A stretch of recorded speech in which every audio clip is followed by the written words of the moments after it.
TNT's High Commissioner to Guyana, Conrad Enill, believes Energy Minister Stuart Young was spot on with his address at the Guyana Energy Conference. If we totally shut down everything that we are doing, it makes no difference to the problem.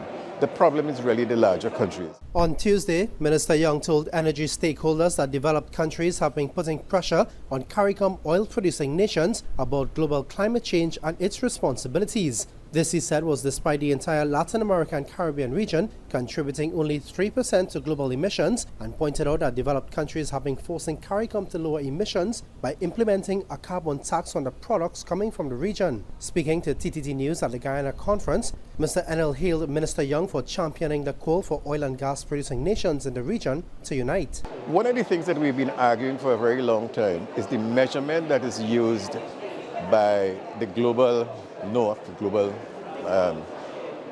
countries, do not take into account our circumstances.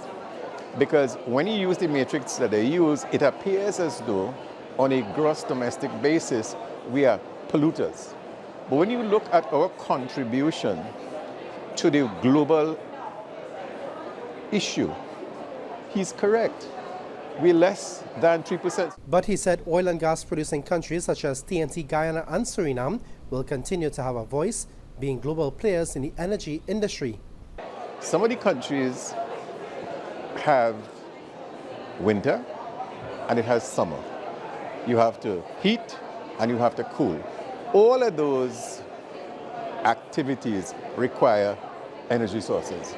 So that as long as the world continues in that phase, countries like Trinidad and Tobago, like now Guyana and Suriname, will have a place. Mr. Enill also criticized the developed countries, saying they are the ones that must take responsibility for global emissions. While you are penalizing us, it really is your volumes that need to be looked at. And you are saying that you are moving ahead with your development. It is your development that is very much dealing with some of the challenges that we face. But you're saying to us that we have to pay for it. That's a conversation that is taking place now, and we do not believe that the way the conversation is taking place, that we necessarily are the bad guys. Mr. Enill, meanwhile, said while the move to renewable energy has been spoken about, oil and gas will continue to play a part for decades to come, noting that the push to renewables will only happen incrementally. Sunil Lalla, TTT News, Georgetown, Guyana.